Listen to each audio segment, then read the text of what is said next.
In this video, I'm going to create some models needed for the artillery and cavalry units of my Spanish-American War FPS game. So let's get started.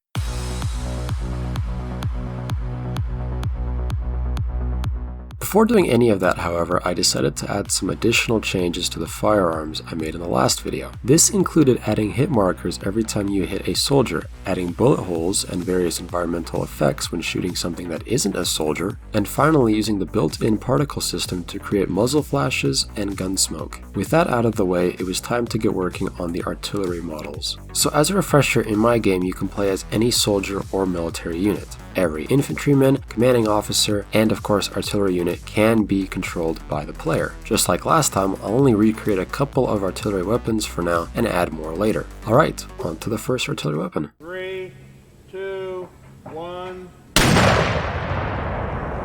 The Hotchkiss mountain gun, which was a cannon that fired 1.65-inch caliber ammunition, is the first artillery weapon I made. Much like before, I first create the 3D model and apply a high detail texture. However, unlike the firearms I made before, I won't be animating this time. I'll be leaving animations for the next video when I start working on making human models, which will allow me to make more accurate animations. After importing the model into Unity, I fiddled around with some of the settings before finally feeling somewhat comfortable with the way the cannon worked.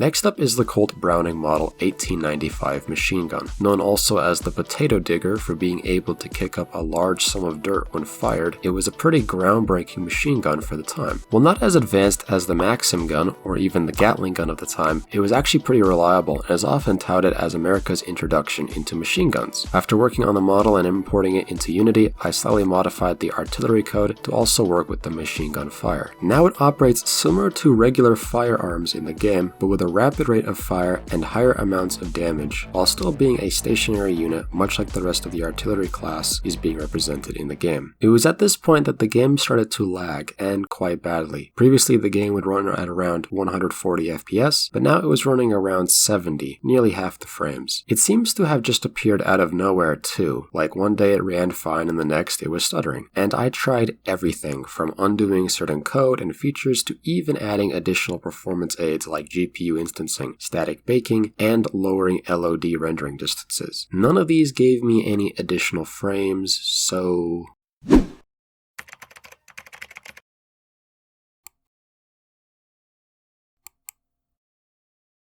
But even after installing twice the amount of RAM that I had before, it still didn't run at 140 FPS. It ran fine and I could at least record the footage, but I knew it could be better. Fortunately, I've already mentioned how I'll be rebuilding this game from the ground up, again using the newer version of Unity and using the HDRP render pipeline, so I should be able to find out what's wrong with the project there. And if I don't, well then crisis averted, I guess. But yeah, for the meantime, you'll just have to deal with the recording being a little bit more stuttery.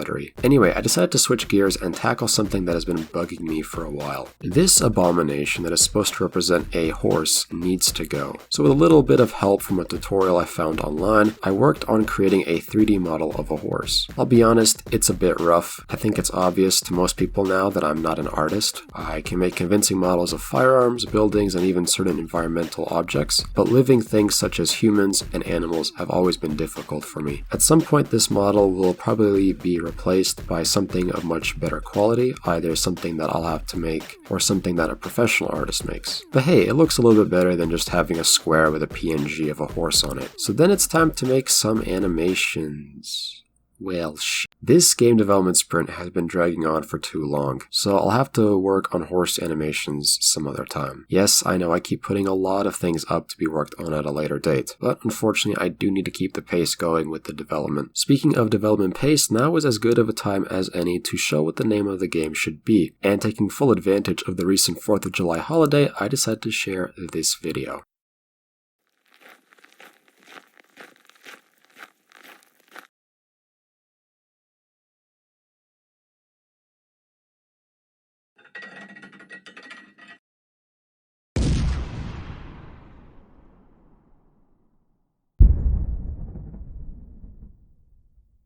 Unsung Heroes 1898, a fitting name that describes how forgotten this war is, but nonetheless how important and impactful it was. I also think it perfectly describes the soldier switching mechanic of the game, because every soldier on the battlefield is a hero, and every soldier is playable. No unit is disposable or wasted, and I think that means something. There's also an article on the Venomic Games website that goes into more detail about the name choice in addition to some of the early access news. To summarize the latter, I basically plan to release the game in early access on Steam with 3 levels: the battle at San Juan and Kettle Hill, the battle at Las Guasimas, and the battle at Guantanamo Bay. There will also be some more firearms that will be added, and a framework will be created for future implementation of mod support, mostly in the form of level and map creation. Of course, more info on this will be shared later. Anyway, in the next video, we will finally get going on creating the human models for the game, complete with various uniforms and animations. If you like this video and want to support the game's development, make sure to leave a like or subscribe to the channel, and follow Venomic Games on TikTok, Twitter, and Instagram. And until next time, thanks for watching.